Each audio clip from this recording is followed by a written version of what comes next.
And we are joining you during this Unity Week from the campus of Clemson University. The Tigers are trying to avoid being swept by Duke, the number 3 team in the country, who have now won 10 straight regular season ACC series going all the way back to last year. And Pam Moore joined by Jenny Dalton-Hill, who was the National Player of the Year, won 3 national championships at Arizona. And you like to hit the softball a lot. We've seen a lot of softballs flying all over this field this weekend. Ton of offense for Duke, and that's what you want to see out of the number 3 team in the nation. Not only were they good at the plate, but in the circle as well. Started off with Lily Walker for Duke. Her first start of the year in the circle, the 4th start of her career, had 3 strikeouts, was only 1 out away from a complete game win. Duke's offense was led by Amina Vega, her 10th home run of the year, Duke's 7th grand slam of the season. Big opening game win for Duke, 13 runs on 13 hits, a 13-9 win for Duke in game 1. Game 2 was a much tighter matchup. Claire Davidson started the scoring off for Duke with a 3-run home run in the 3rd, her 15th of the season. A pivotal response by Clemson, though. Aaliyah Logaleo in the bottom half of the inning after 2 leadoff walks tied it up at 3 apiece. Duke was able to capitalize on Clemson miscues that created the go-ahead run to give Duke their 10th consecutive ACC series victory, a 4-3 win in Game 2. It was Anna Gold coming all the way home from first on a sac bunt by Francesca Frelich. The 13 runs scored by Duke, the most ever in their series against Clemson, and then squeaking out that 4-3 win. Claire Davidson has been brilliant. She has a 3-run home run in each of the first 2 games of this series. Let's take a look at Duke's starting lineup, and it has worked like a charm. Kelly Torres leading off all weekend for the first time in her career, where Claire Davidson's been superb. Yeah, who would have thought that Kelly Torres would be the perfect leadoff batter for Duke? You mentioned it, the first time in her career, and she's been so good at the top that they put her back here for Game 3. Kelly Torres is a catcher for this team, and they are going to get their second look of the weekend against Reagan Spencer, who started on Friday. She did, and that outing actually doubled her season ERA, so definitely difficult outing for her in Game 1. She's transitioned to more of a starting role this year, rolls a ton of ground balls with her drop in and out, focused in the offseason to control her changeup, and now uses that in tighter counts. And the Clemson pitchers, we've noticed this all weekend, and particularly with Spencer on Friday, we're continuing to see it. They work relatively quickly. Yeah, there is an action clock that is underneath the scoreboard in right field, and they don't need that. No, definitely not. Clemson pitchers work quickly, as opposed to Duke pitchers who try to control the game a little bit more with the gamesmanship in the circle. Saw that particularly with Jala Wright, who picked up the win yesterday for Duke. Had a couple of violations that resulted in a ball for the Clemson batters. Yeah, so much so that the crowd actually was getting involved in counting down the action clock to try to get that call from the home plate umpire. A 2-2 pitch. Kelly Torres leading things off. Right up the middle, and it's picked nicely. Maddie Moore has played really well at shortstop. When you talk about a shortstop in the Division I level, you expect that they've played there their entire career, but that is not the case for Maddie Moore. She has played all over the infield, third base, second base, and this year at short, making it look easy up the middle. Moore retires Torres, and now here's Claire Davidson, who used to both hit and pitch for this team until this year, which is her senior season, and concentrated in the offseason only on hitting, and boy, has it paid dividends. Well, and I think it comes down to making sure that they have her in a situation where she can focus on what's most important. It was after that summer with the Florida Gulf Coast League before her junior year that she really came out of her shell and found a way to be dominant at the plate. She was able to be MVP of the FGCL, and because of that, gained a lot of confidence. With the issue by the home plate umpire's mask, they're going to have some time to give Claire Davidson to think about this at bat. And behind home plate, Tatum Stelting, Adam Leap at first, Scott Mayer at third, so that delay is over. And now Davidson steps in. Look at those numbers.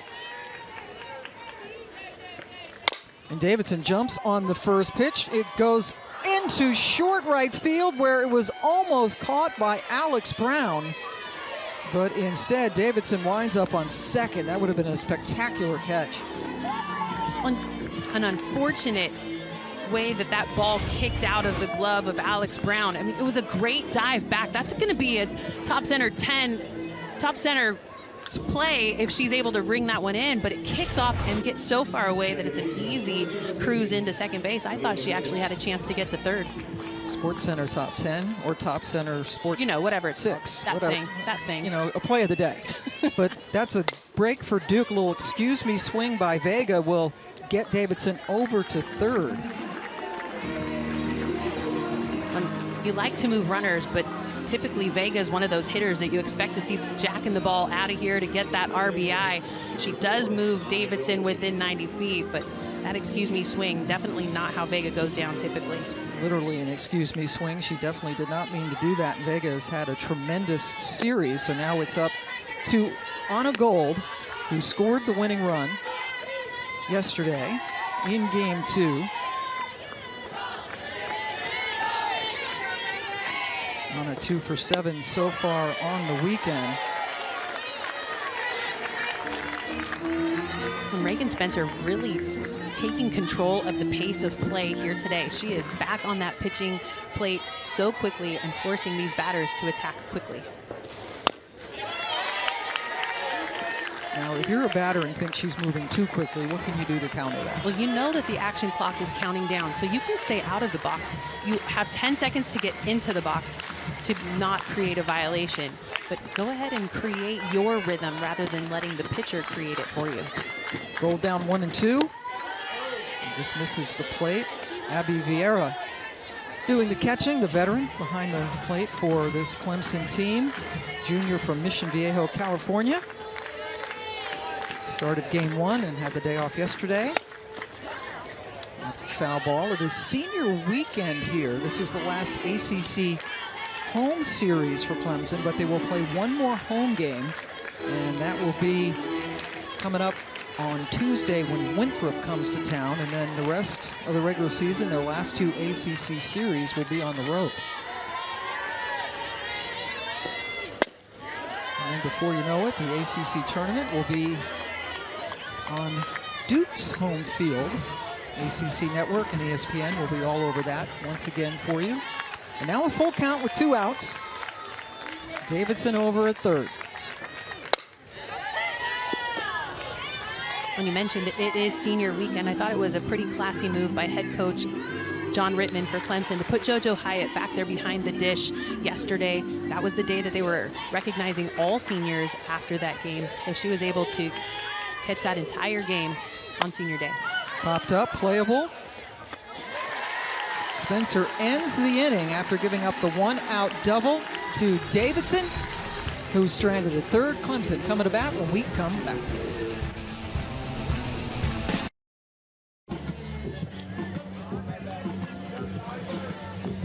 Welcome back to Clemson, where the Tigers are about to hit, and Leah Lugaleo in the number 5 spot has had a heck of a weekend. Yeah, 4 for 7 on the weekend. Half of her hits have been for extra bases, including that 1 home run that she had in game 1.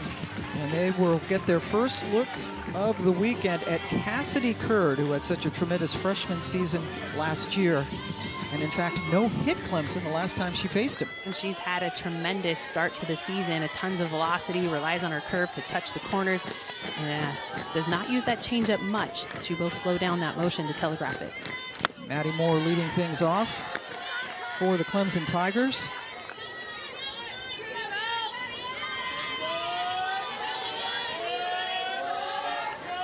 Three for 7 so far in this series. You mentioned Cassidy Curd no hit them the last time they played. That was in the semifinals of the ACC tournament or championship last year. Struck out 8, did not walk anybody, hit 2 batters. If it wasn't for that, it would have been a perfect game. She was dealing in the circle, and Clemson couldn't figure her out.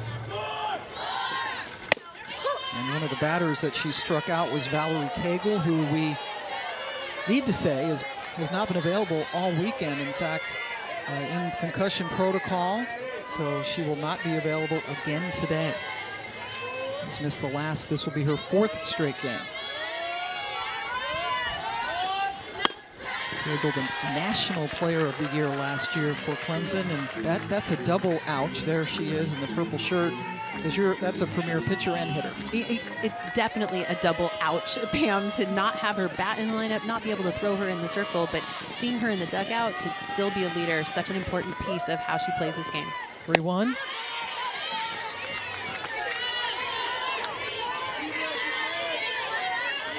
Cassidy Curd is probably the most animated of the Duke pitchers. Has a lot of fun there in the circle, sort of the Millie Thompson of Durham. Full count now. Wow. Tons of velo, and we've seen that she hasn't thrown a ton of innings as of late, so she's coming in pretty fresh, and you can see the way that the ball is absolutely jumping out of her hand. That pitch almost touching 70 miles an hour, just a little above 69 miles an hour, coming in at the top of the zone. Curd gets the first strikeout as Alex Brown, the second baseman, comes up. Cassidy Curd with 109 strikeouts now on the season and just 21 walks. Coming into this series, Duke had the best staff ERA in the entire nation. And also coming into the weekend, Curd was second best in the country in her strikeout to walk ratio.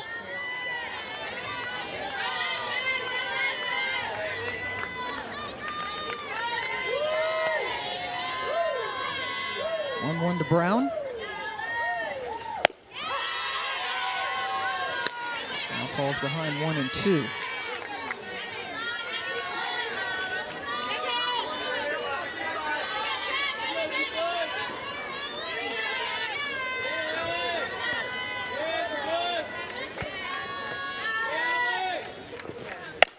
Cassidy Curd just fielded the Alex Brown comebacker to throw her out. That is the second out of the bottom of the first inning. Pam Ward and Jenny Dalton-Hill joining you from Clemson, where Duke is trying to sweep the Tigers, as we welcome those of you who just saw Notre Dame get swept by Florida State.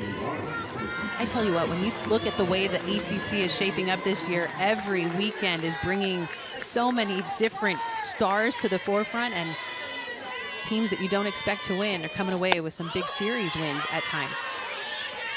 Duke is the #1 team in the ACC right now as they sit atop the standings. Cassidy Curd in the circle. First time she has pitched this weekend. Very talented lefty who was the first team all ACC performer last year. It's popped up.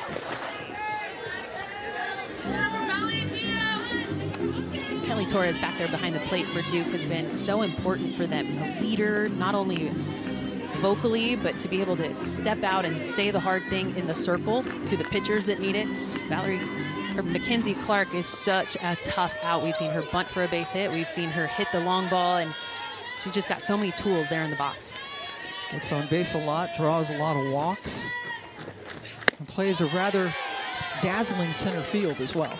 I thought she stole a home run away from Duke in the series, but it actually tipped off her glove and over the wall, and then another huge catch as she ran into the wall. I mean, her defense is spectacular out there in center. Yeah, it was Vega's grand slam in game 1 that was almost a spectacular catch. Curd has done a good job getting ahead of the hitters in this inning. When you talk about Mackenzie Clark, she's dangerous because she's so fast. So she now is the career stolen base leader at Clemson with 46. Got that in yesterday's 4-3 loss in game 2 of this series. Duke took game 1 13-9 on Friday. Cassidy Curd is dealing. That's her second strikeout of the inning. Curd loves the top of the zone and is filling it up for a ton of swing and miss. Gets 2 strikeouts in this inning as she goes away from Clark.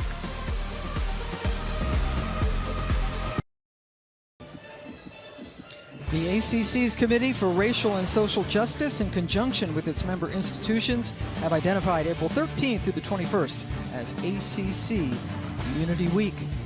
We have had some really good weather here at Clemson all weekend long.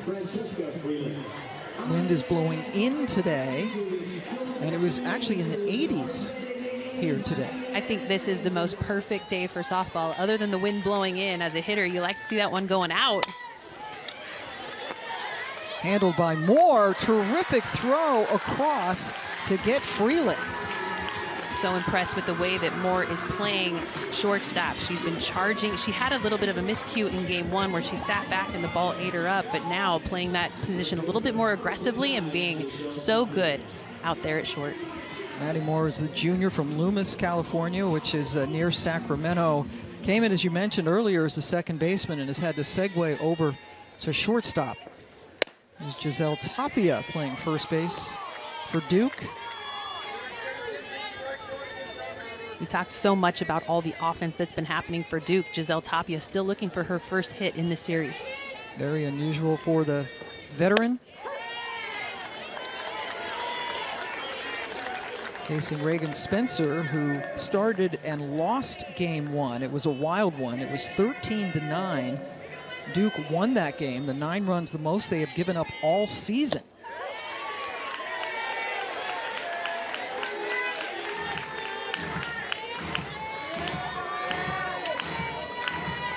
Spencer lasted 5 1/3 innings in that game and threw 123 pitches. That was on Friday. Her ERA going into that game was .82. Afterwards, it was 1.61. Doubled. 2-2 pitch.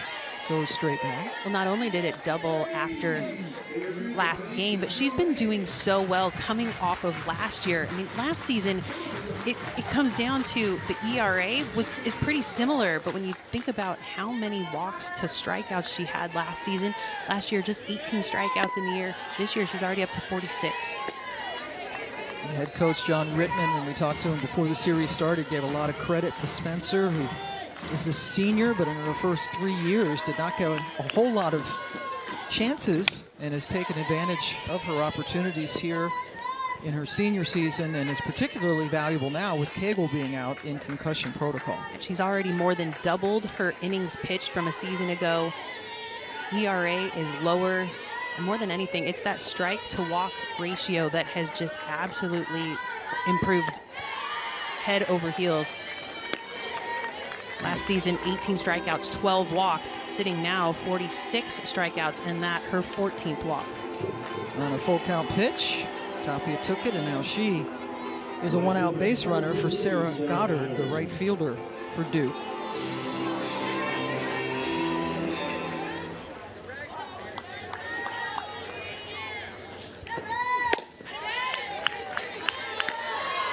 Goddard 2 for 6 in this series, but has been struck out 4 times by Clemson pitchers.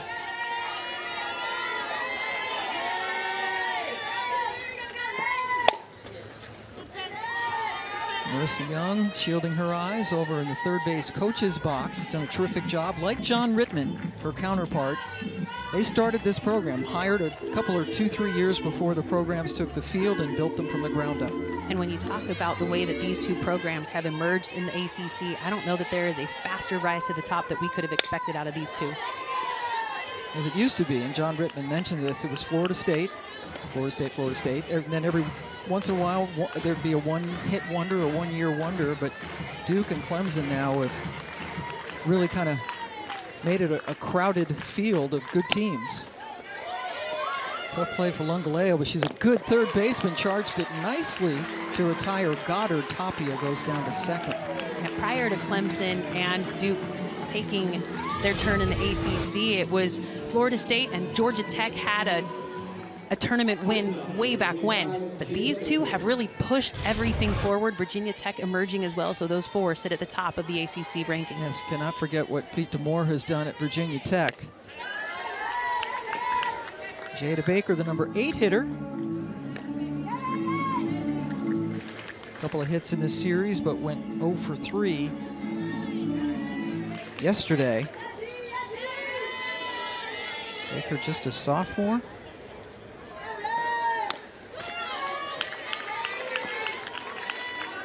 I like the way that Spencer continues to attack underneath the hands of these hitters. That is one of those pitches that you get as a hitter. There's not much you can do with it. You can foul it off. Hard to keep it fair in a good swing. And so Spencer, good at location under the hands of these hitters right now. Had 0-2. It's a weak grounder that is fielded by Spencer just in time to flip it over to Noller to end the inning for the second straight inning. Duke has stranded a runner. We're scoreless going to the bottom of the second. Back to May 12th of last year, the ACC semifinal. Cassidy Curd was almost perfect as she threw a no-hitter. Duke beat Clemson 2-0, just a couple of hit-by pitches, or else she would have had a perfect game. And then Duke went on to lose the championship game slimly 2-1 to Florida State, but that was the last time that Clemson saw her. And I tell you what, the way that she has taken the circle here today, in the first inning, she had 15 pitches, 10 of them strikes, and she recorded all the outs herself. 2 strikeouts and a ground ball right back to the middle. Julia Noller batting cleanup.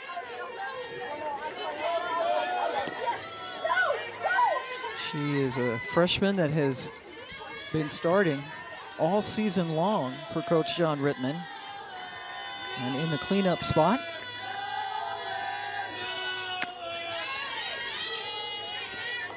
and Noller did have some time out of the starting lineup. She got hurt back on February 25th, came back to the lineup March 28th. But I tell you what, when it comes to a freshman to make an impact quickly, that's Noller. Her first collegiate at bat, solo home run. Later that game, a 2-run shot. I mean, this kid has absolutely lit it up since she got on campus. Announced her presence with authority, certainly, but she is 0 for 6 so far in this series. And is behind Curd now 1-2.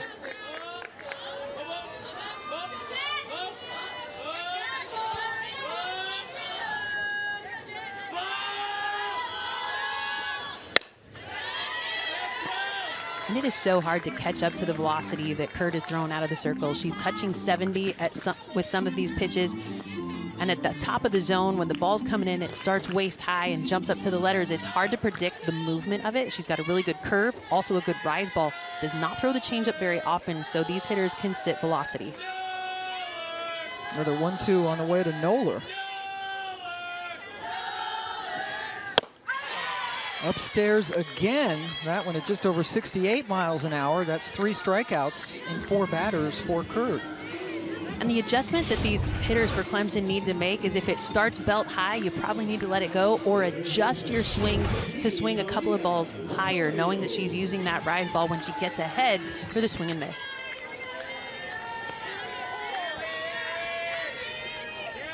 Leah Lungaleo, couple of hits. Actually 4 for 7 in this series, has been terrific with 5 runs driven in, and one of 10 seniors who were celebrated yesterday on Senior Day.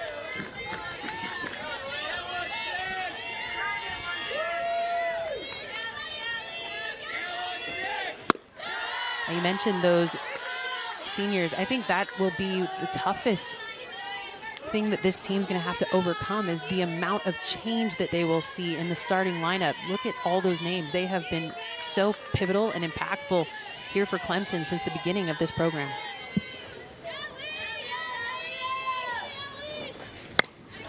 And the bottom 2 names on that list were Valerie Cagle and Millie Thompson, who are their primary starting pitchers. And the 2 names above it, JoJo Hyatt, Ariel Oda, those are the originals. Those are the OGs of Clemson who came in 6 seasons ago, started this program before there was even a stadium or a roster to be had.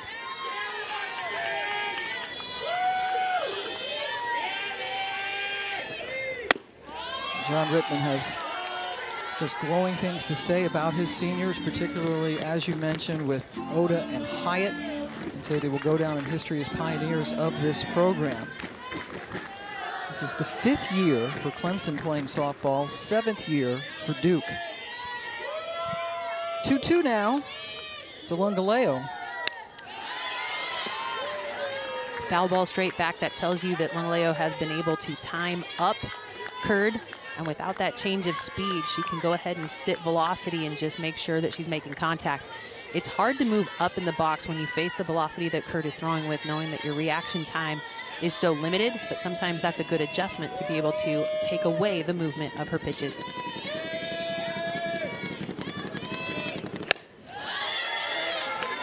And Galeo hit a home run in game 1 of this series. Her first home run of this series, 3 for 4, was a 2-run shot. So she has 5 RBIs so far, but again, Clemson trying to avoid a sweep.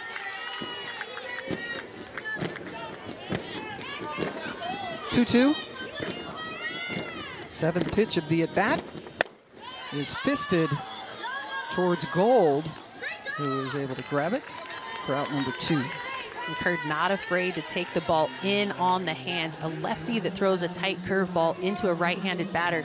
So effective because it gets inside the barrel, gets jammed up on those big hitters. Galeo falls prey to that curveball inside.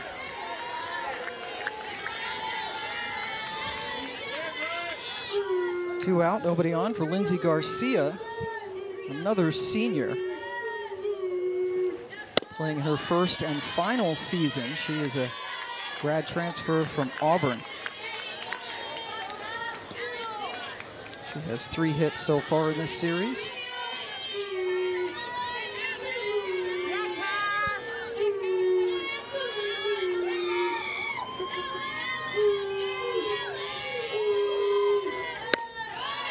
With the emergence of the transfer portal, you see players that catch the eye of coaches in the postseason, and that's exactly what happened for Lindsey Garcia. She played Clemson in the regional with Auburn in both 22 and 23. So because of that, caught the eye of John Rittman and gave her an opportunity to come over and play for Clemson.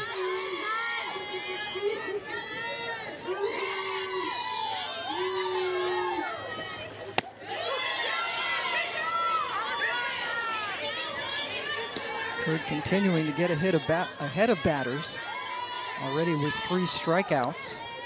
Here we go, we got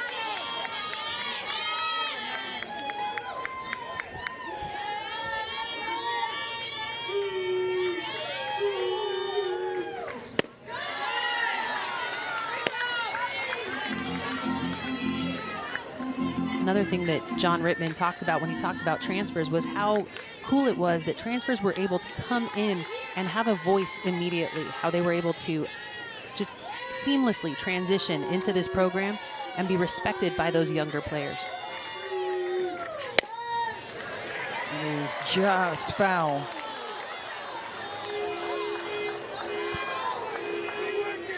That's the hard part about a lefty curveball pitcher, is that the ball gets inside the barrel so quickly. It starts on the outside part of the plate, continues to drift in, but your contact point for an inside pitch is much further out in front. You can let the ball travel deep when it's an outside pitch, but that's why it's so hard to square up a lefty who's throwing the ball in on your hands as a right-handed hitter. That last pitch just under 69 miles an hour. Another one flared out into right field, and another foul ball. And the way you combat a left-handed pitcher throwing a curveball into your hands is to make sure that you can get the barrel out in front. Knowing that Curd does not have a reputable changeup, it allows you to hit velocity a little bit better. But you don't want to swing too early, because then you swing and miss on a curveball that starts away and nips the outside corner. Pitch number 7 of this at bat.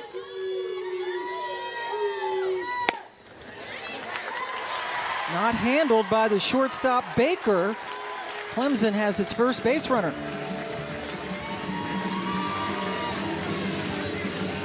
So as this ball comes in on the hands of Garcia, you saw a great adjustment to be able to get enough barrel on it to push it with a funky hop over there to shortstop. And that is the first hit by Clemson off of Curd. Already with more hits than they had the last time they saw her in the ACC semifinal. Abby Vieira in the number 7 slot, catching this evening. So much easier for a lefty hitting a lefty curveball thrower, because you can anticipate that the ball is not going to stay inside on your hands. She does not start the ball in the batter's box. She does not trust that pitch to come back over the plate. So as a lefty hitter, you can look to swing away on the outside.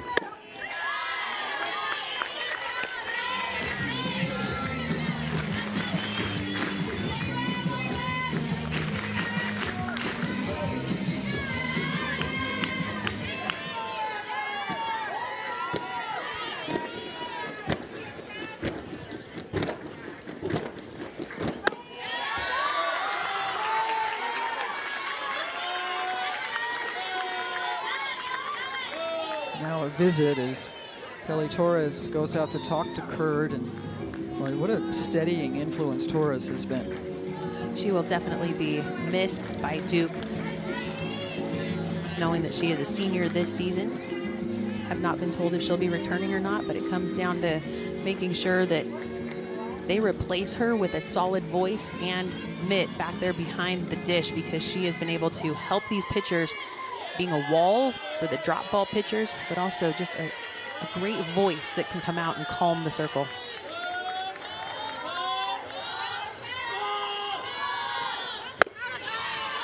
Vieira very interesting in the batter's box. She stands there until the last second just with one hand on the bat, and then finally gets the second hand down just as Curd is about to deal. Well, and that is a new approach for her. Typically she stands with two hands very low in her stance, but this time waits until the last minute to put it on. But Curd takes advantage. A ball up in the zone, way out of the zone, swing and miss, gets her fourth strikeout here.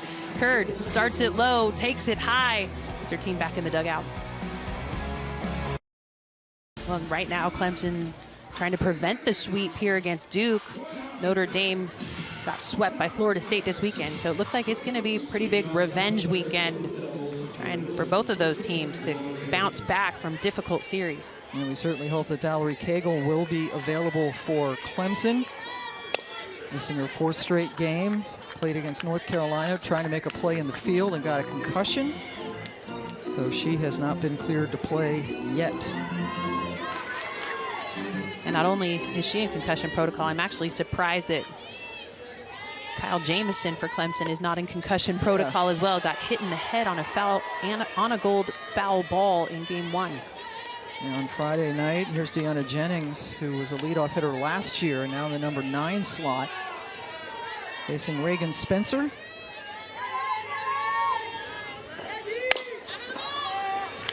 Spencer fields it and throws her out. And we were able to talk to Kyle Jamison before the game, and it's remarkable. I mean, he didn't even get stitches. No, they glued it. They've got a nice little Band-Aid on his forehead, but he got absolutely jacked on that foul ball. There was no time to react. They said it was a 66-mile-an-hour pitch. They were unable to get the velocity off the bat because it was a foul ball, but that ball was on top of him so quickly, knocked him off of his seat. He ran back into the tunnel and straight to the training room to be evaluated by the team doctor that luckily was here for the game. Thank goodness he was not hurt. It could have been much more serious as Kelly Torres sends one foul. Jamison from Ottawa, Ontario, and Courtney Brault, who is an assistant.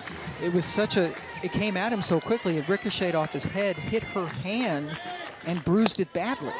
They don't know if it's broken, and she says, I'm not going to get it tested, but the bruise is extensive. And she said if it hadn't hit his head, it would have broken her ribs. And thank goodness Coach Jamison, KJ as he is known, is doing all right. Torres on the ground, more charges. He gets her. A little bit of a snow cone over there by Nola at first, but it counts. And when you talk about home run hitters, Claire Davidson has been on a tear. She's got 15 long balls this year. She's been able to change her game this season after taking pitching out of her repertoire this year, out there and left. She's putting up the kind of numbers that I think will give her an opportunity to win, perhaps, ACC Player of the Year. We have a challenge now. So the umpires are going to go back and take a look. It's a close play at first base, but you're looking for, does the ball get into the web of the glove before the foot touches the bag? And while this is a look from behind, you can actually see the ball coming into the web of the glove before the foot touches the bag. And I think that's a great look by our crew. It is secured, and the foot has not touched the bag. Great look by our crew to be able to pull that look up, and that's what these umpires are looking at. And it should be upheld. Call was out on the field, and Jennings is still out. Coaches get 2 challenges per game.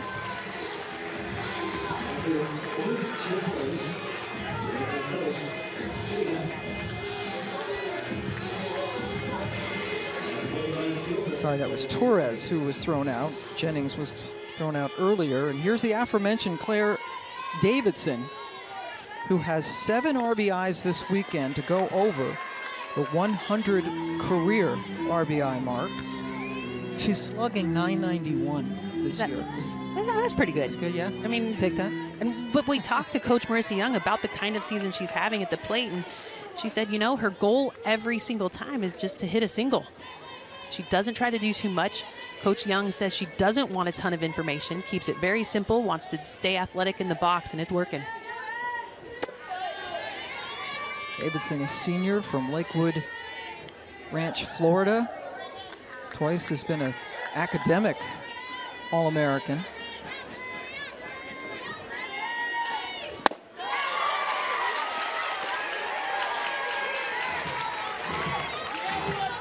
Hit a 3-run home run off Spencer in game 1, but is behind here 1-2. Alex Brown drifts to her right, and it's the first 1-2-3 inning for Clemson. When we come back, we'll have a chance to talk with Marissa Young, the head Blue Devil.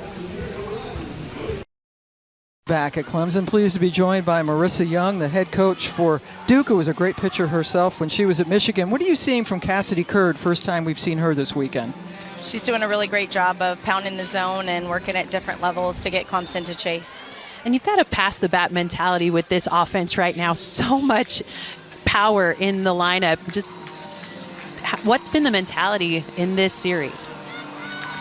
Being ready for the pitch that we're hunting, and if you don't get the job done, know it will be the next person behind you that'll take care of business. And they have taken care of business so far. Thank you so much, Coach. Thank you. Marissa Young, who calls the pitches too as well, and Cassidy Curd, the spunky sophomore in the circle today. And so far, so good. She's gotten 4 strikeouts, did give up a single in the second inning, but we're still looking for our first run of this game.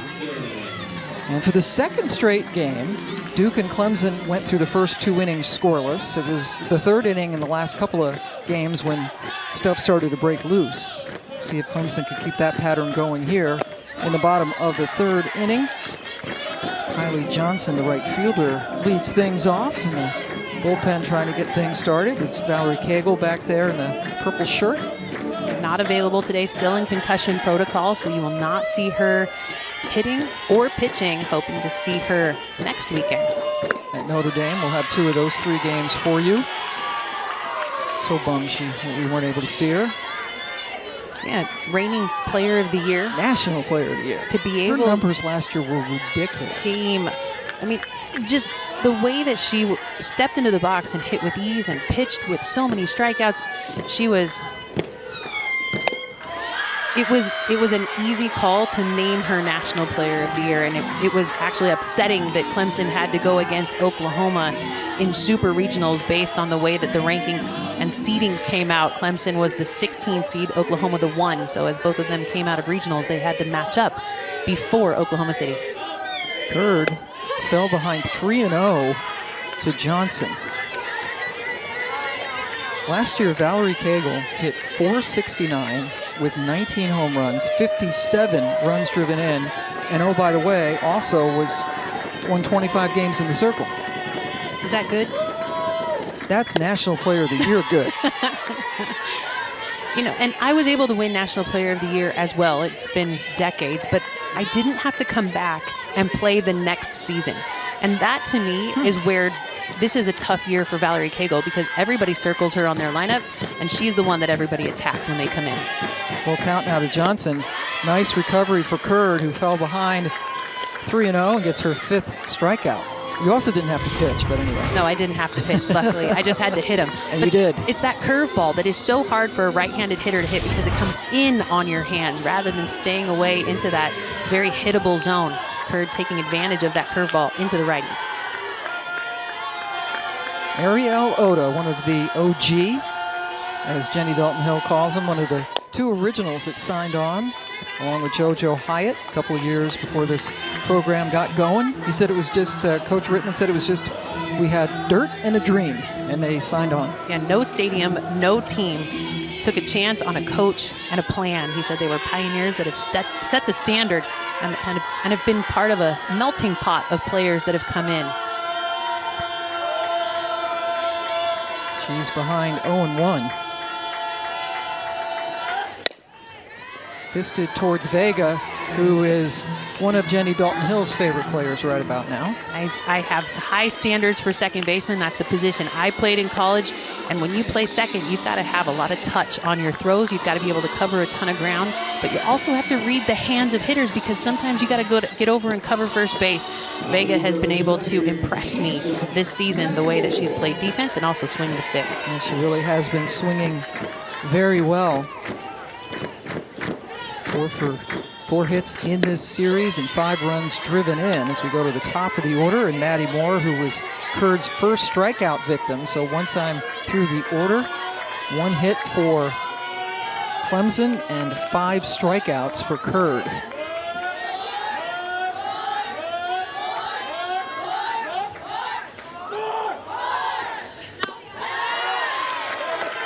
John Rittman praises Maddie Moore for the kind of mature at-bats she's been able to have this season. She makes great in-game adjustments with it, which is something that comes with experience. And to be able to make those changes in-game, so important, knowing that she's the leadoff hitter for Clemson.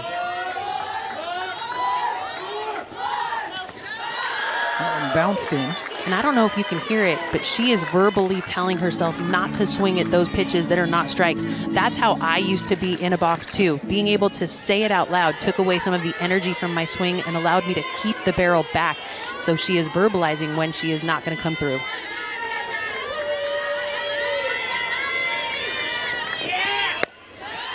So you talk to yourself. 100% I did. And I also hoped it was going to influence the umpire at times, because there were some I said no at, and I'm like, please say ball.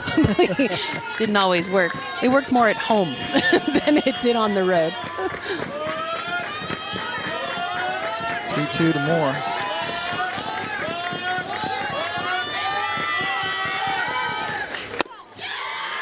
And she said ball. I don't know if you could hear that, but she said no the first 2. That one she said ball. And I used to be able to just stay zoned in, and by saying it, it helped me stay back. But in a full count, you've got to protect the plate now. Second full count of this inning for Curd.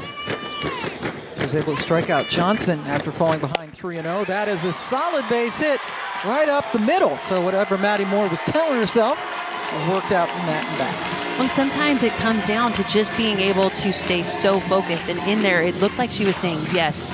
Yes, that's the mentality you want in the box. A yes, yes, no kind of swing, so that you are on time with your stride, that the barrel's ready to launch, and there, timed it up perfectly. Come back or right back up the middle. Moore makes a great adjustment between her first and second at bat. 4th hit of the weekend for Moore. Now here's Alex Brown up for the 2nd time. Out on a comebacker in her first at bat. 2nd hit of the game for Clemson. Duke so far just 1 off of Reagan Spencer.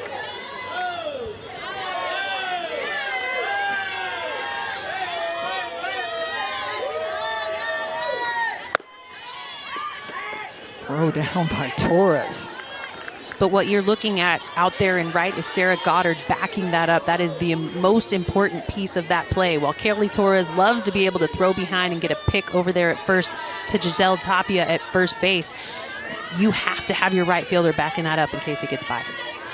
Sly little smile there from Torres after the throw.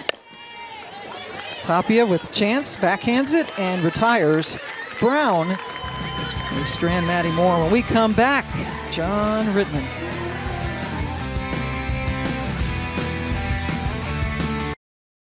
Clemson, where we are joined by John Rittman, the head coach, and scoreless so far, different from the first 2 games in this series. Reagan Spencer getting the start again today, doing well so far. What are you seeing from her? Well, she's mixing her speed, she's hitting her spots, keeping up off balance, and she's just pitching a really good game. I think the biggest thing is, you got to get ahead of these guys, and we got to play some defense behind her tonight. When we saw you recognize your seniors yesterday after game 2, but 2 in particular have really set the tone in Oda and Hyatt. What have they meant to this program? Oh, they've meant everything. You know, they're the pioneers. They were here before the stadium was built. You know, we sold them on a vision. They got here to help us recruit and build the foundation and kind of set the culture of the program. And man, I tell you, they're two special players and just two special, you know, kids to have in our program to help us build this thing from the ground up. And you've all done a great job. Thank you so much, Coach. Thanks, Pam. Thanks, Jenny. 3 straight NCAA appearances, including that Super Regional. They were 16th seed, and last year Oklahoma was like really, really good. Went there and lost. But you have to give credit. There's JoJo Hyatt. And JoJo Hyatt, as we begin here with Amina Vega, scoreless at the top of the 4th. Right back to Spencer for a quick first out. And you give credit to Hyatt and Oda. Hyatt played a lot more earlier in her career, but as the seasons have rolled on, has become more and more of a role player and a backup catcher to Vieira, and she stayed the course. Well, and when you think about how long ago they came into this program, they were the pioneers. And what you want to do is always recruit better to make those players ahead of you work, right? And JoJo Hyatt has worked her butt off. So has Ariel Oda. But when you bring in players that can surpass, it tells you the trajectory of this program. And Clemson is not wanting to just end at Super Regionals. They're looking to end their year in Oklahoma City. Anna Gold jumps all over that pitch. She popped up to Spencer her first time up. Duke also had a big year last year hosting the Super Regional for the first time, but they fell to Stanford in 2 games. And they have used that as an incentive even for this series. And before this series, Marissa Young told us that at the beginning of the year, they wrote down 11 different things that they needed to improve upon to be able to make it to Oklahoma City. They revisited that yesterday, actually, and 5 of them they felt were very pertinent to this series that they needed to focus on. She did not share with us what those 11 ideas were or what the 5 specifics were for this series, but she said it was a great conversation that they feel will push them forward through the end of the ACC regular season. Full count now to Gold, and Duke certainly off to a tremendous start this season in first place in the always tough ACC. Their only losses to Oklahoma, Florida State, and then an extra inning game at Louisville. And then right before Gold strikes out, right before this series, they lost a midweek game to Campbell. And it was a hiccup that Coach Marissa Young says when they took the field on Tuesday. They had 2 midweeks, actually a Tuesday and a Wednesday game. Tuesday, she said they had some miscues that they were able to out-hit. Wednesday, though, unable to do so, came away with the 4th loss of the season. Yes, they won at East Carolina, then fell to Campbell. Congratulations to the Campbells. There were some unearned runs that Campbell scored, but it's their best win ever, the highest ranked team they have ever beaten in history, and it kind of gave them a little bit of a nice push going into a tough series right against Clemson. You would much rather have that hiccup happen in the middle of your ACC regular season than at the end of the year when it sends you home. Francesca Freelich, known as Frankie to her teammates, up for the 2nd time. She grounded out to Maddie Moore her first time up.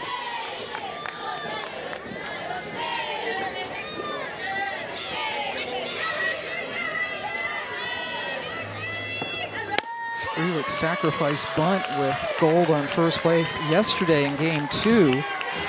Chaos ensued, and Gold ended up scoring all the way from first, the winning run of the game. Freelich leads her team in sacrifice hits. But the reason you see this ball staying on the outside part of the plate to Freelich is because her batting average on the outside, .091. Her batting average on the inside part of the plate, .429. So to be able to capitalize that outside, that's where you'll see a lot of these pitches coming in at.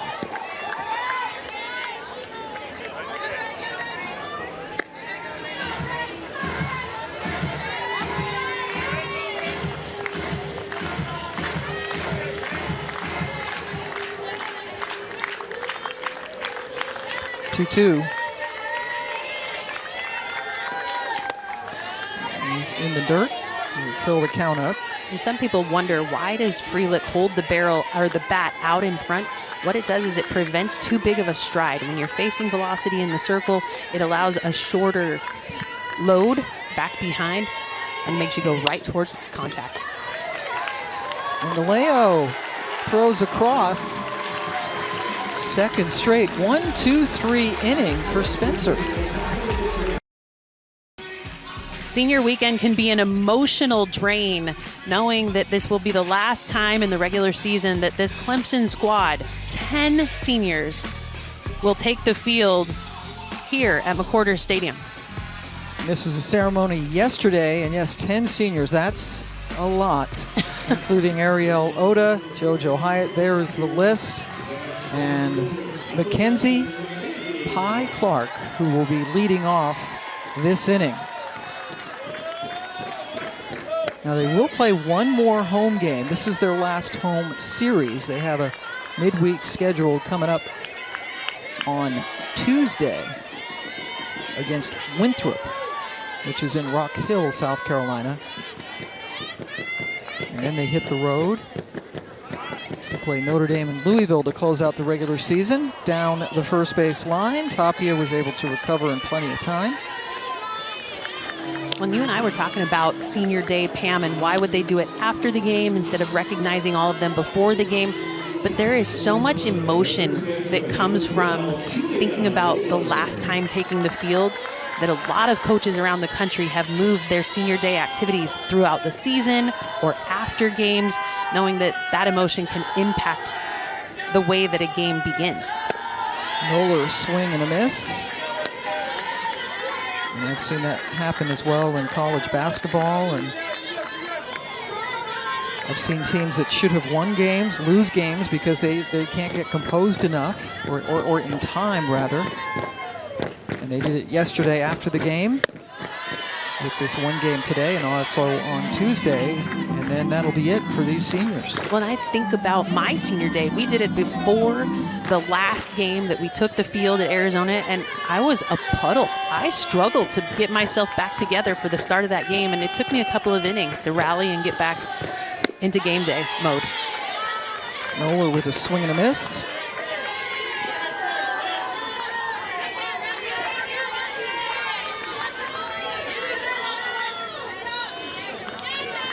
Down 1-2.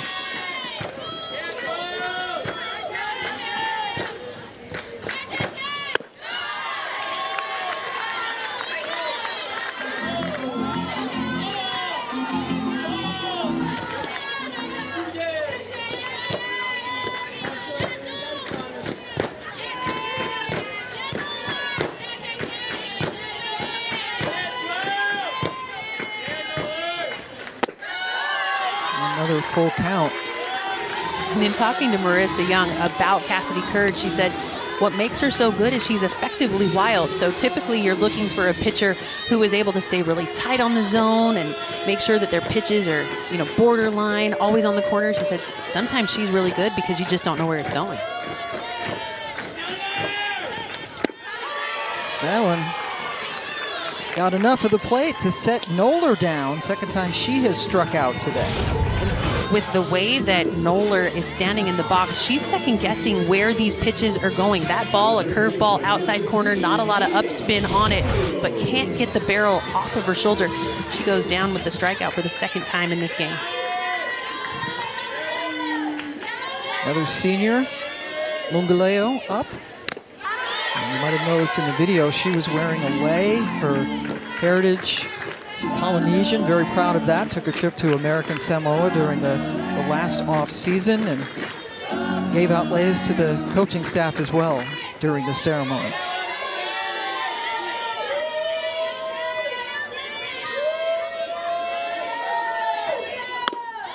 And it was because of that trip to America Samoa that she said her heritage became so much more prominent and became so much more important to her. She said her dad actually had always been promoting that for her, but being able to be there, do some clinics with young kids in the area, promoted the need that she felt to change the pronunciation of her name and go back to a little bit more authentic Samoan culture. So instead of Logaleo, like she has always called it, this now she wants us to call her Longaleo to give a nod to the people where she comes from. Kind of anglicized it with the Logaleo. Fans still chant that when she comes up. But she's been tremendous. Down 1-2, however, that's upstairs. Some great players in softball with Polynesian and Samoan, ancestry. Certainly, Jocelyn Alo comes to mind. All the Ricketts sisters. And now Lungaleo here for Clemson. Hit on the nose, went under the glove of gold. 2-out base runner, Lungaleo. And when you're facing the kind of velocity that Clemson is facing out of the circle with Curd out there, she's throwing high 60s, touching 70. You just got to connect. You don't have to have a crazy backswing with negative move and throw the barrel with a ton of velocity. You just got to connect. And there, squares it up and pulls the glove back of Anna Gold for a hit. Now Marissa Young comes out to talk to Cassidy Curd, who has thrown 68 pitches. And Coach Young doesn't want her to throw a whole lot of pitches, but that was just a visit to the mound, or the circle, pardon me. All 3 of Clemson hits have come with 2 outs, by the way. And knowing that Curd has thrown limited innings in the last little while, she threw 2 innings against East Carolina on April 9th. Before that, she threw 5 innings against North Carolina on April 6th. So this is just, I would expect to see her probably go in another inning or 2, but perhaps with the arms warming in the dugout, we may see Lily Walker here again. Lily Walker always seems to be ready to pitch. Well, and she's been used in relief so often this year, but she was the starter in game 1. It surprised both of us knowing that she had not had a start all season. It was just the 4th start of her career. They took her out at the end of the game for 1 out, had to bring her back in to get the win in game 1. Held on to win 13-9. As Garcia can't catch up to that 68-mile-an-hour pitch. And then Walker got the save yesterday. 4-3 win for the Devils. Lungaleo looking over from first.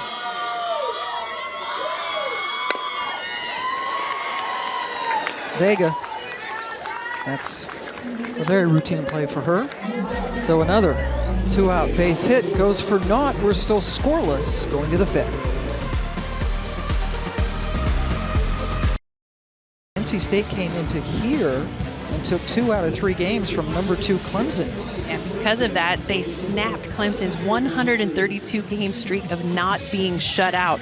So I would expect to see them jump up in the polls this week as they go in to face UNC number 13. Always fun when Carolina and State play any sport. Giselle Tapia starting things off. Here in the top of the 5th inning, Pam Ward and Jenny Dalton Hill joining you on a beautiful night. It was 81 degrees at game time, cooled off now. The wind is blowing in from right center field. We've had a spectacular weekend. It's still nice. It's still 78 degrees, so Jenny can take her gloves off now. No, I haven't put them on yet. Today is beautiful. Okay. I did wear my jacket all day, Friday and Saturday, because, we dipped below 70. Oh, that's horrible.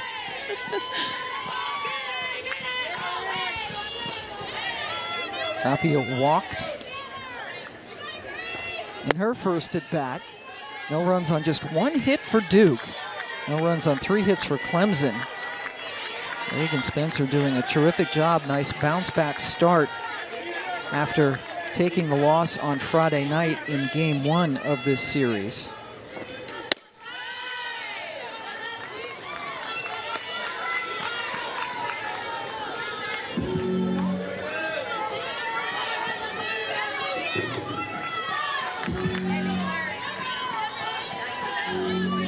Tapia on base to start things off, drawing the base on balls in just 4 pitches.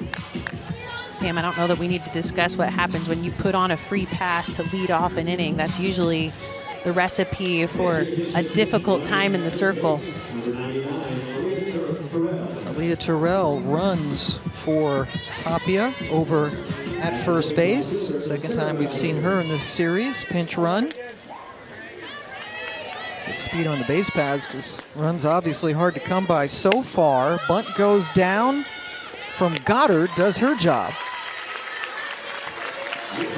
And good job communicating. We saw that as a problem earlier in this one as a pitcher went for the bunt, and then there was some miscues defensively, but there, third baseman Longaleo able to call off Spencer to get away from that so she could field and move through the throw, and then the catcher, Abby Vieira, hustling down the line to cover third so that Duke couldn't take advantage of an open base.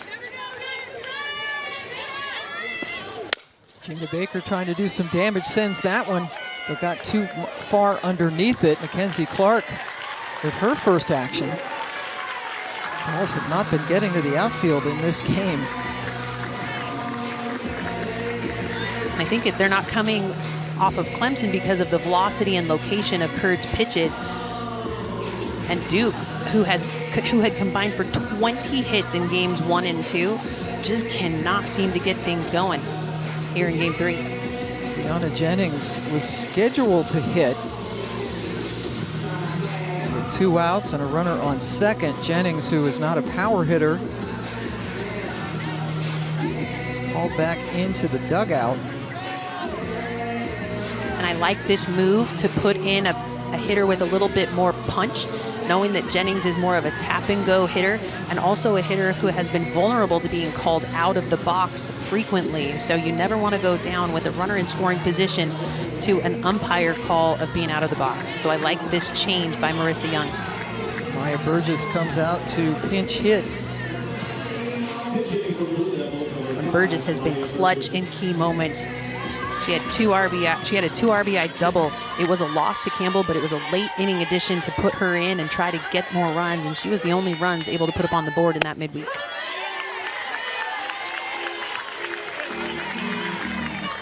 Spencer starts her off with a strike. Pinch runner Terrell over at second.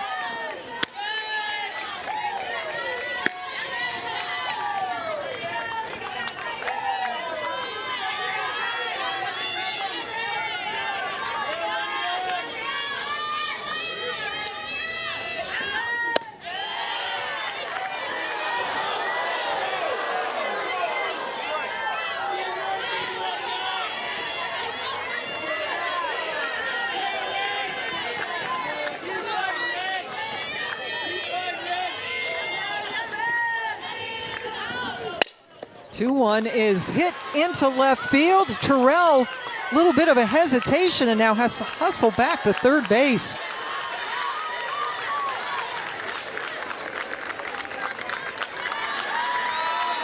That's exactly why you put Burgess in. She comes through off the bench. It is so hard to be a pinch hitter in a game like this, knowing that it's all on your shoulders. You haven't seen a pitch in the game, but to be able to come off the bench and be just as dynamic as Burgess is able to be, she is such a tool in the belt for Duke.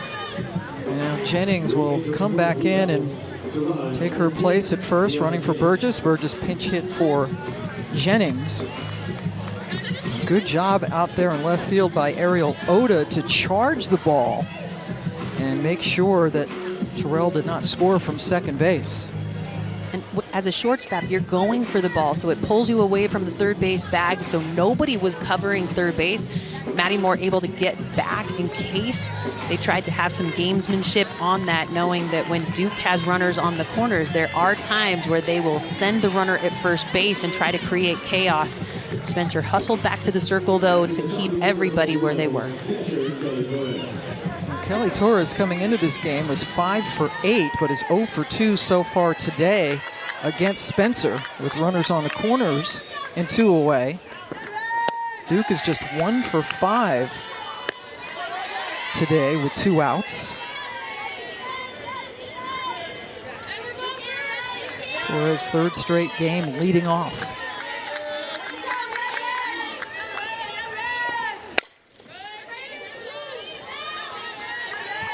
And when you think about what Reagan Spencer is throwing in the circle, she loves to stay drop, curve, and change heavy. She also has that off-speed drop. Kelly Torres has a batting average of .077 on the rise ball. Well, Reagan Spencer doesn't throw it, so she's going to be okay because she's got a .636 average on the changeup. That is off the glove of Lungaleo at third, and Duke scores its first run. How important is that pinch hit now by Burgess to be able to come off the bench cold, get the hit, move the runners, and give Kelly Torres, the unexpected leadoff hitter in this series, to come up with RBI potential. Love the way that Marissa Young has tinkered with her lineup to be so impactful at the top. An easy advancement on a hard hit ball by Torres. Terrell scores, and another hit up the middle by Davidson. Plates another run, and then the call is safe over at third. Well, and why is it important that they re-enter Jennings for Burgess when she gets on first base? It's because of that right there. So much speed on the bases by Jennings. She absolutely lights up the base paths. And even though Clark almost airmails this one, Lungaleo over there at third thinks she got her out. Marissa Young says safe, and she's right. Davidson with yet another RBI. They are going to look at it. Clemson is challenging that call at third. By the way, Kelly Torres with that hit towards third base, that has been actually scored an error on Lungaleo.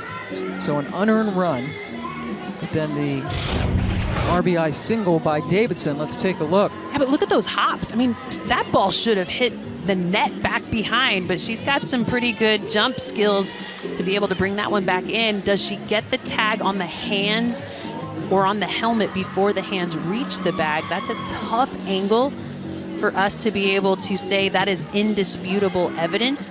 Even that's a tough angle, and you remember that's what these umpires are looking at. So I don't know if there is enough evidence to be able to change the call on the field. I don't think there is.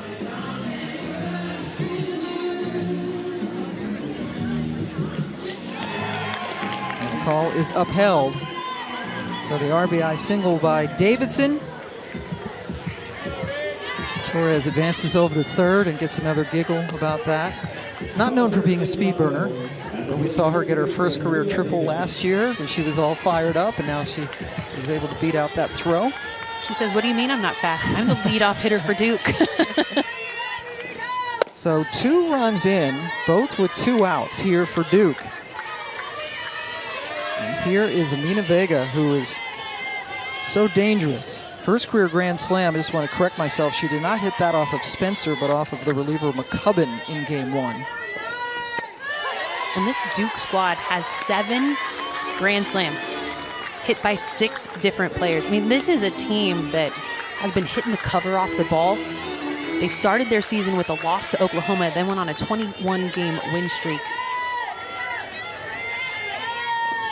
And that grand slam on Friday night was an almost spectacular catch by Mackenzie Clark, who jumped up over the fence, had it in her glove momentarily before it skipped over right around the 220 sign in center.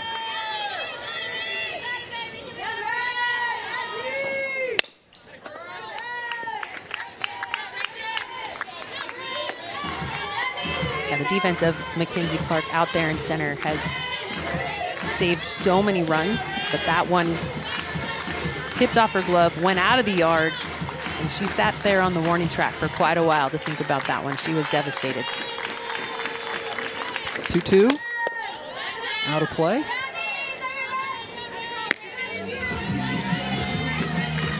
Shadows now extending over the infield. The sun shining into the eyes of those on the left side of the field. And the fans over there on the left field berm. Vega lifts that towards Clark. She's got the sunglasses on and squeezes it for the third out. But Duke, with a couple of runs, both coming with 2 away, break through. They're up 2-0 as we go to the bottom of the 5th. Cassidy Curd's been dealing in the circle for Duke. She's been able to bring up 6 strikeouts. She has allowed 3 hits, but that ball up in the zone, effectively wild, gets the swing and the miss, has been using that curveball into righties, away from lefties. The last time she faced Duke, she was 2 hit batters away from a perfect game. Well, right now, she's got a 2-run lead. Cassidy Curd is out after throwing 71 pitches, and we say hello to Jala Wright, who's feeling 22 today. It's her birthday. I see what you did there, Pam. When it comes to Jala Wright in the circle, she is the birthday girl today. So a happy birthday to Jala Wright as she takes the circle, throwing a dominant drop. Loves to throw the changeup off of that drop too. But there's the birthday queen. Grabbed a quick pic of her before the game. She got the birthday queen sash. Her family is here.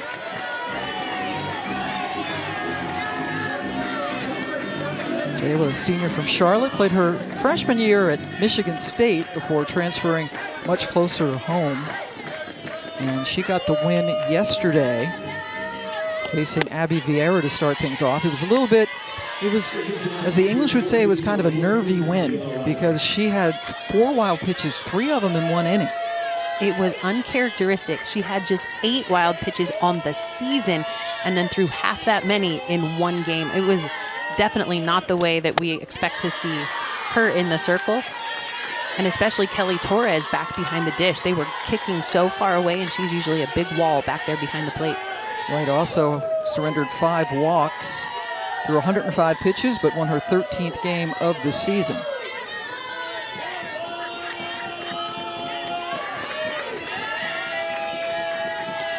And had some issues with the clock. She has a very prolonged pre-pitch routine, and so that clock out there should be sitting at 20. They actually took too long to put the 20 up there, so we apologize for exposing that. Jala able to toss out Vieira for the first out of the 5th inning. Wednesday night, the Huddle crew has their draft film breakdown special highlighting ACC players. The NFL draft less than 2 weeks away. It's an hour show at 9 Eastern on Wednesday right here on the ACC Network and the ESPN app. I'll actually be watching the draft this year. My son-in-law entering the draft as an offensive lineman. He did not play in the ACC, but a lot of ACC players up for an opportunity. Jala Wright fields her position nicely again. Johnson with the liner right back. I mean, her energy in the circle is infectious. That smile just lights up the room, and nice little out, a comebacker right back at her off the end of the bat. So it's not a screamer. Because of that, she gets time to get the glove up. 2 quick outs. Now Ariel Oda, the number 9 hitter. Ariel grounded out her first time up. And Jala also, every time it seems we see her, and we've seen her a lot calling ACC Network games, she adds something different to her pre-pitch routine, and this year it's the left hand going straight out. Jenny's favorite second baseman makes the play. Big is good. That was a terrific inning for Jala Wright. 2-0, Duke.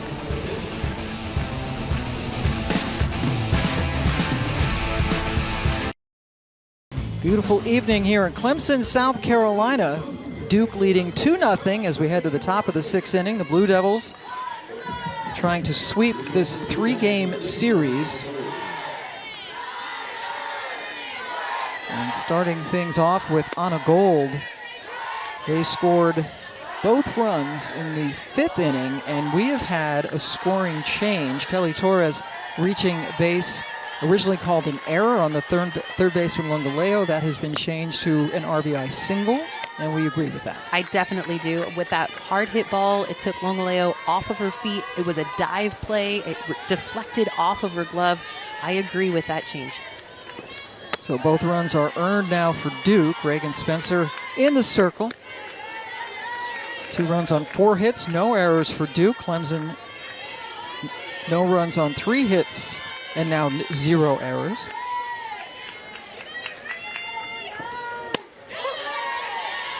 Gold takes the strike.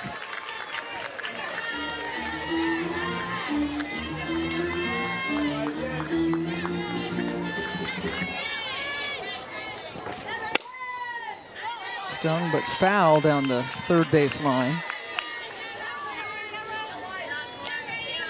Anna Gold at the plate has Duke's career record for most home runs. with 36, one more than Christina Foreman, who had such a terrific career. She was one of Coach Young's originals. Popped up, foul territory, playable for Nolan. It's been a tough day for Gold. That's 2 outs in the air, but after striking out down and in, you know that she was looking away. Lets the barrel fall under it. It's an easy foul play for the first baseman, Nolan. Freelich has grounded out twice today.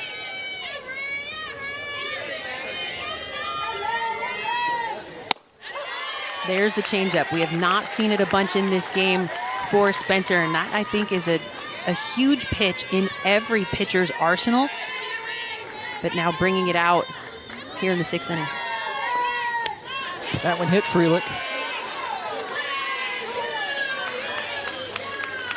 To be able to stand there and wear a velocity pitch is something I never figured out how to do, and I am so impressed by those players who are able to just stand there and wear it like a champ. That is the 6th hit batter for Spencer this season.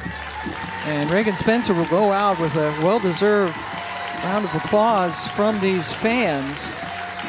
And entering in, one of the favorites for many of the fans here, and senior Millie Thompson. We will have more when we come back to Clemson.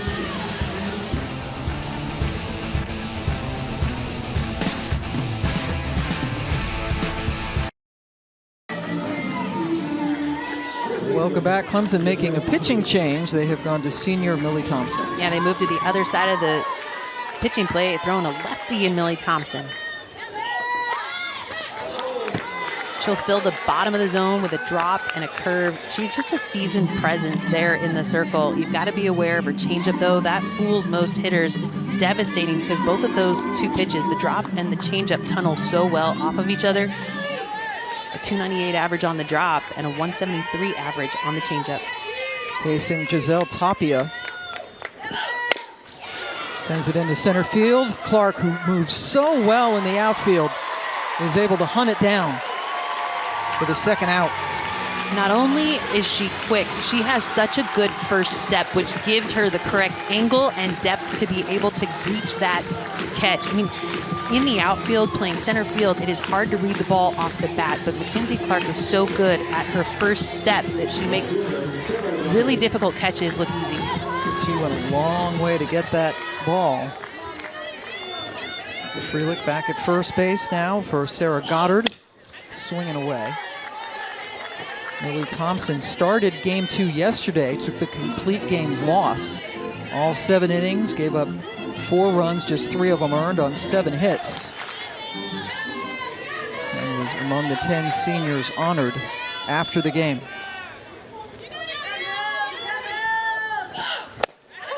And the thing about Millie Thompson is she makes you work your way on. She does not give up a ton of free passes. She had no walks in that complete game yesterday and just 7 on the season. So as a hitter to get on, you've got to earn it. Head 0-2, then pulls the string to get the gorgeous strikeout of Goddard and end the inning. Changeup is devastating. Millie Thompson will use it over and over. It tunnels with the drop. The spin fools the eye as she gets her first strikeout here in this one. I love those inside stories. They help you understand how the athletes tick and give you just an inside look of the way that they have to approach so many things off the field. There's so much more to it than just what we see, certainly. As we go to the bottom of the 6th inning, Pam Ward and Jenny Dalton-Hill joining you, where Maddie Moore starts things off. Top of the order for the Tigers, trying to solve this Duke pitching staff. This is the 2nd inning for Jala Wright, who came in to relieve starter Cassidy Curd, who left after throwing 71 pitches. That one right up the middle, leadoff single for Moore. And after Maddie Moore's first at bat here tonight, she has done such a good job of making changes in the box to be able to be more consistent and productive at the top of the lineup. So as the leadoff hitter here, this is her first time seeing Jala Wright tonight. Capitalizes on a ball left big at the bottom of the zone.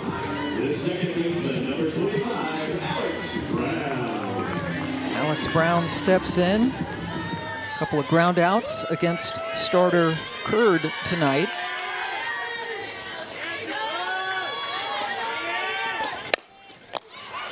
beautiful play by Tapia, who is able to retire Brown on an absolute scorcher down the first baseline. Well, and the way that ball came off the bat, I thought it had a chance to get past Tapia over there at first. And if that ball gets down into the corner, that is a for sure run for Clemson. But look at the way that she takes an angle to be able to glove that one up and easy out at first base, but that had the potential to put Clemson on the board. Had that gotten down the line, that would have been big-time trouble. More over at second base now. And here is Mackenzie Clark. And we talk about angles a lot in the outfield, but angles on the infield are just as important, because if Tapia goes straight across to the line, that ball might get past her, but because of the way that she took the drop step and the stride toward the line, she's able to glove it up, and that's a huge play to keep that ball out of the corner. Absolutely gorgeous. John Rittman makes a play over there in the third base coach's box. I'm gonna say that's an error. I mean, really? Yeah. I mean, he bodied it up and didn't make a play. Tough. Yeah, I mean, he needs to watch Longaleo a little bit more at third base.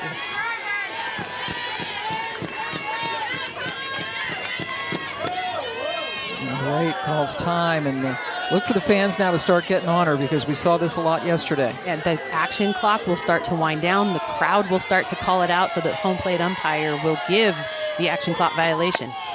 That is popped over the head of Jada Baker, running all the way, and safe at home.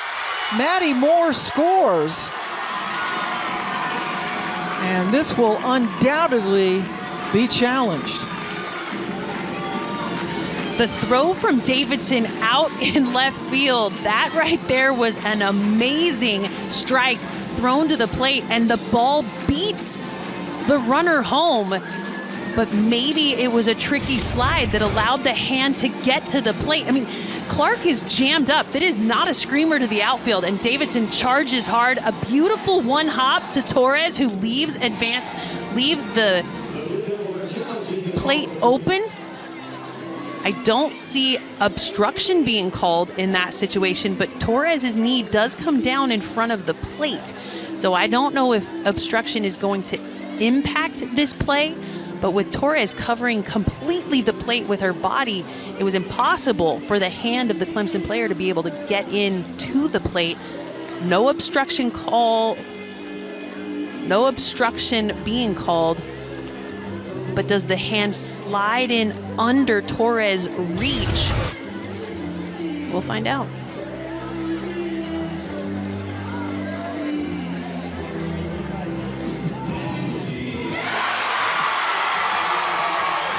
The safe call is upheld. Mackenzie Clark with the RBI single, advanced to second on the throw, and the lead has been cut in half. And the crowd is now back in this game. The emotion that has been kept away by Clemson, unable to figure out these Duke pitchers. But as Jala Wright takes the reins here in the sixth, so far Clemson, aggressive early in their at-bats, has taken advantage and put a run on the board. And now here's Julia Noller. Struck out twice against Curd. And another timeout taken as Wright stepped away.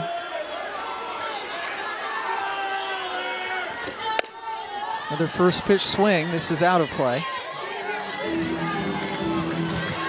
Like Clemson, very aggressive early in these counts. They are not letting Wright throw a ton of pitches, and Wright continues to push the action clock to its limit on most of these pitches. Noller is 0 for 8 so far in this series. And what a big hit this would be if she can come back from this 0-2 count. Cleanup hitter Longaleo is on deck.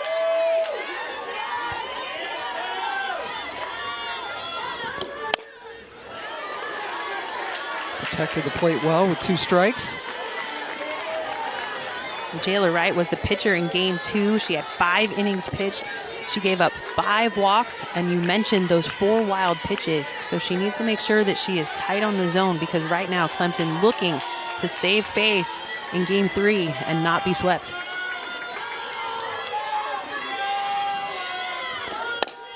Noller bounces it. That advances the runner.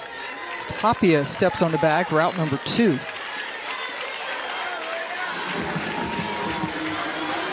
And it's up to Lungaleo. Perhaps the batter, if you were Clemson, you would want up in this situation. Yeah, coming into today, the first 2 games of the series, she was 4 for 7, half of those being for extra bases, a double and a home run in game 1. Singled in her last at bat against Curd, sends that one down the right field line, and it is foul. But knowing the kind of hiccups that Jala Wright had in the circle in game 2, at third base with Mackenzie Clark, she is an aggressive base runner. So if this ball gets anywhere away from the catcher Kelly Torres, I would anticipate seeing Clark in motion down the line. Clark is a terrific base runner, most steals in the history of Clemson. And as Coach Young goes out to have a chat with Torres and Wright, same for Coach Rittman with his base runner Clark and his hitter Lungaleo.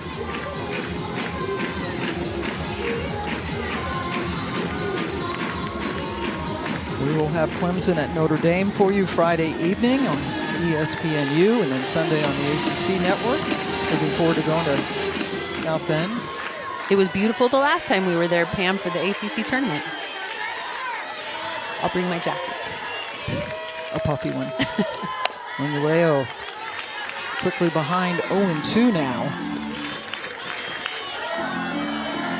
Oh, and talking about weather, I mean, Clemson last weekend at Syracuse, Coach Rittman said it was freezing up there. So when you play in the ACC, you've got to be ready for weather every single weekend. Syracuse should play in the dome, don't you think? I do.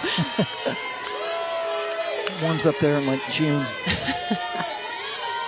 0-2 with 2 away. Just taps it back to Jala Wright, who saves the inning, retiring the always dangerous Lungaleo, but an RBI single by Mackenzie Clark cuts the lead in half. We head to the 7th.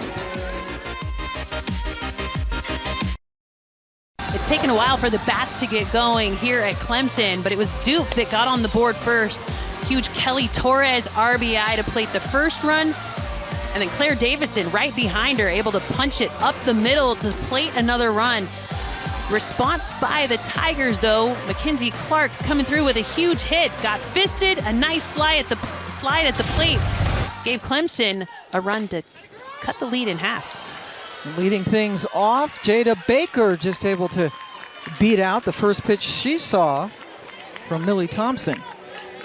That has been ruled a hit. And just a nubber, knowing that Millie Thompson throws that drop ball hard and heavy. Little changeup, got her out in front, but it was just a nubber that went back up the middle. It looked as though it may have impacted Millie Thompson a little bit. You can see head coach Sean Rittman, so he told her to go ahead and throw a couple and see how she feels. I mean, Millie Thompson, though, is so tough in the circle. She's one of the grittiest pitchers that I've seen in the country. She had a comebacker come right back to the circle earlier this season. Stayed in the game. It was against Mizzou. Hit her in the chest. She stayed in the game. And she is fiery in that circle. Ton of emotion out there. It was a 49-mile-an-hour changeup that she started off. Deanna Jennings,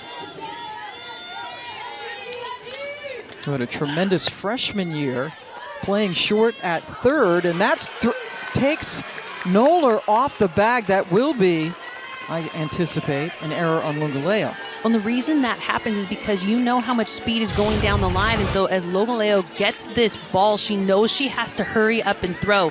And without the first baseman looking, you can sometimes hold up and not throw as hard, knowing that the eyes are not going to be turned around to be able to catch it. She did, releases a little bit high, too fast down the line, and Duke taking advantage. And that is indeed an error on the third baseman. And then it gets away from the catcher, Vieira, and both runners move up 60 feet.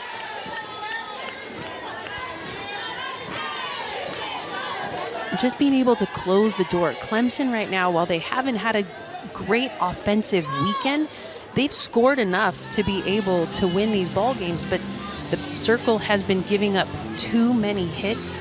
But I like the way that this staff is responding. They didn't wait for a coach to come out and talk to them. They are looking for that leader within their program to be able to bring things together, set the tone, call people out, and rally together. That's a moment right there that could be a pivotal moment as they head down the stretch to finish out the ACC season and go into the postseason. Torres squares to bunt, puts one down, and no call at the plate. I assume she is safe. And now a couple of runners as Torres is bouncing around trying to get Clark to throw the ball. So the way you handle this play is you actually need to walk that runner back to first base and stand there and call time. This is a play that has been done in travel ball for multiple seasons. We've seen Duke take advantage of this. They exploited Virginia Tech twice, scored runs on it 2 times. But in that situation with Mackenzie Clark, the center fielder, coming in and making that play, it's not normal for her to be on the infield. But the way that you combat that play is just take the ball in your glove, walk the runner all the way back to first base, ask for time while nobody's moving, and usually it's granted, and it leaves runners on the corners. And Torres now down at second base, and Claire Davidson is coming through again. That gets all the way to the wall. 2 more RBIs for Davidson. Just another feather in the cap for Davidson to give the opportunity to put her name in the mix for ACC Player of the Year by taking off pitching to her list of duties this season. She's been able to focus so much more on offense, and because of that, she's put more time in the batting cage.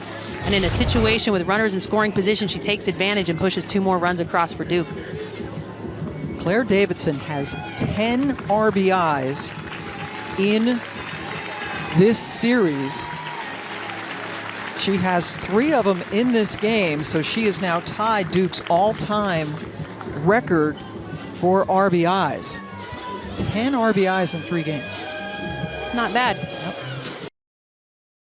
And that is the end of the evening for Millie Thompson. And the third pitcher of the game, it's Brooke McCubbin. And we saw Brooke earlier in this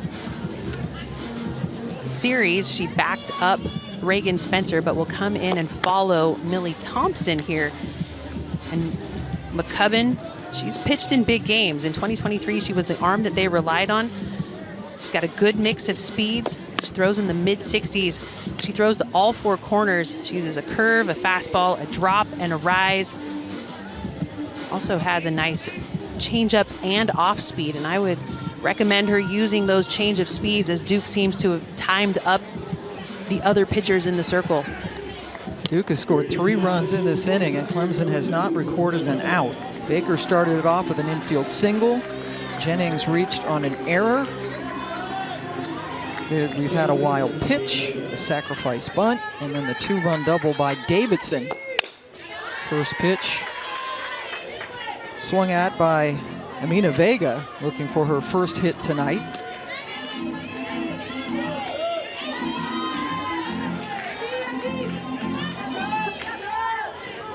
Vega had 4 hits in the first 2 games, including a grand slam. Off McCubbin, sends this one to center field. Playable for Clark, who gets it right in front of the Tiger Paw on the Clemson sign, but Davidson tags and advances to third. I thought that one off the bat had enough juice to get out of here. Pie says, no way. That's just whipped cream on my pumpkin pie, which is, by matter of fact, her 4th favorite pie. She has ranked her pie favorites. Strawberry number 1? Strawberry number 1. Anna Gold gets another RBI. Jumping on the first pitch she saw to bring in Davidson. And the big inning is where Clemson right now is really struggling. They've allowed crooked numbers to come up after simple miscues. Pitchers leaving the ball a little too big, and Duke has capitalized by barreling up pitches left too far over the wide of the plate. Francesca Freelich comes up for the 4th time tonight. This game was scoreless heading into the 5th inning. Duke has scored 4 runs now here in the 7th after Clemson had trimmed it to a 2-1 lead in the bottom of the 6th. Duke trying to win its 3rd game of the series, sweep it. They have already clinched the series. They've won 10 straight ACC series going back to last season. I mentioned how they have not dropped a conference series since last season. It was against Florida State on March 24th through 26th of 2023 that this Duke team has lost an ACC series. Freelich on a 1-2 pitch sends it into left field. Gold now down to second. And that's another off-speed pitch. You know that she's going to change speeds, but gets enough barrel on it to punch to the outfield. But look at that. Syracuse actually started this season. So going back to Virginia Tech, that was the series after the loss to Florida State last season. They have won 10 consecutive ACC matchups, including a sweep of Virginia Tech this year. And they also won a series from Florida State. First time they've ever done that in program history. 0-1 to Tapia.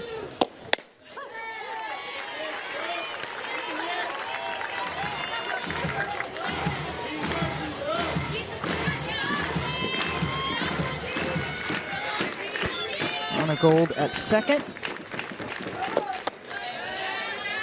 And Pam, when you look at the way that the ACC schedule set up for Duke, it was actually in a really good spot because they did have to play the toughest teams in the conference, but they were spread out.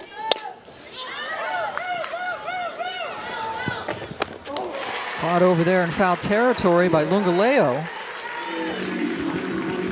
With a second out. Just good field awareness to be able to know where that fence would be. So she reached out with her throwing hand to find it, actually visibly looked for it, able to get that catch, keep Duke in second base. Sarah Goddard hitless so far in this game. And an error on each of the coaches in the third base coach's box. So it's even. It's right.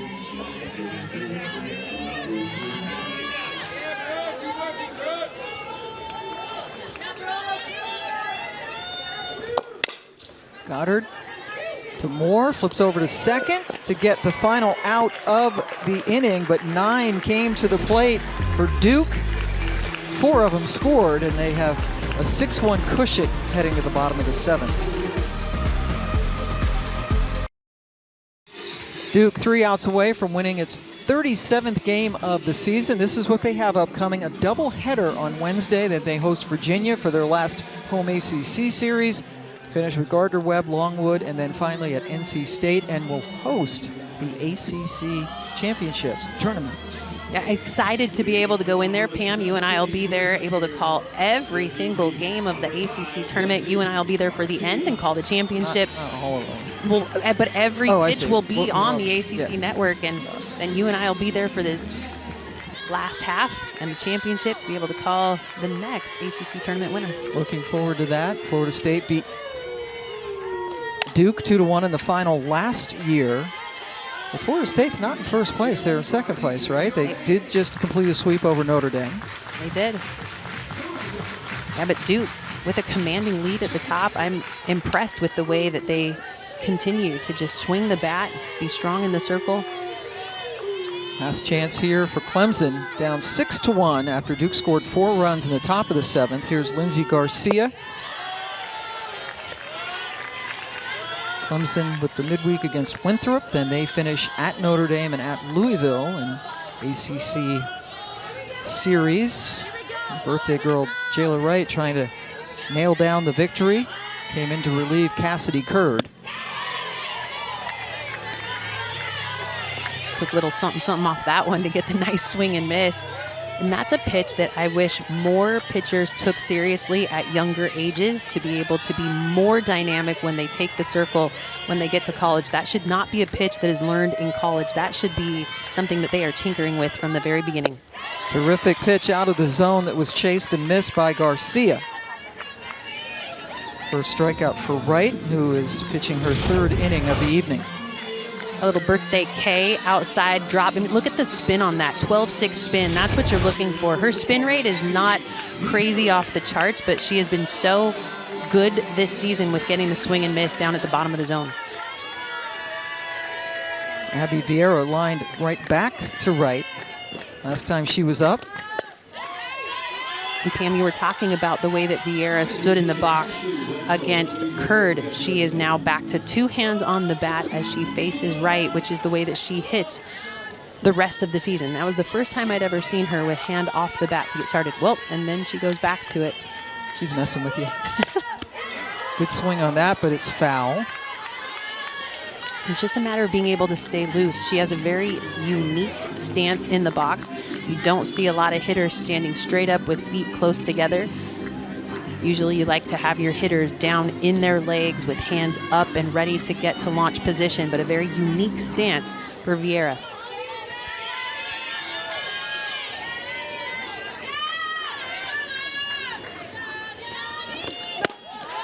Takes that one just up and out of the zone. Bears repeating that we have not seen Valerie Cagle this weekend. She has a concussion and has been out, her 4th straight game that she's missed. We certainly hope that she will be available next weekend at Notre Dame. More than anything, they need her. We just hope she's okay, right? Yeah, you don't want to see anything prolonged keeping her not just away from the game, but maybe out of other activities as well. But she's been in the dugout the whole time. All 3 games, participated in the Senior Day ceremony yesterday.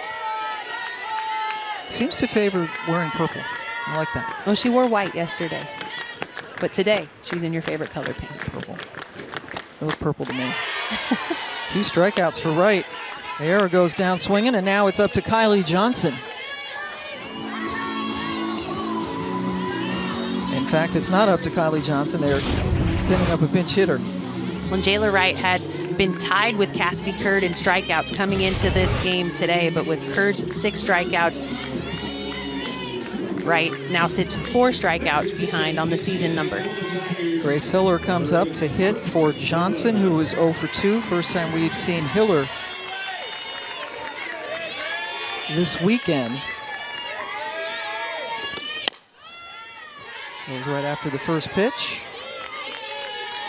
I didn't get a lot of opportunities coming off the bench. I was typically a starter, but when I did come off the bench my freshman season, I loved swinging at the first pitch, coming into a pinch hitting situation, knowing that a pitcher was going to try to take advantage of velocity past me that was usually going to sit pretty big. So I like that swing in the first pitch.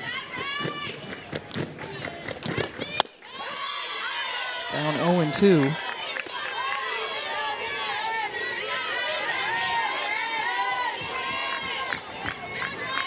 Jala Wright picked up the win yesterday, and today on her 22nd birthday looks to close it out. And does. 3 pitches, and Jala Wright has struck out the side to end the game, and Duke sweeps the 3-game series from Clemson, taking it 6-1 tonight. A very happy birthday indeed for Jala Wright, who does the birthday dance. For Jenny Dalton-Hill and the rest of our crew, I'm Pam Ward. Let's send it now to the gang with all ACC.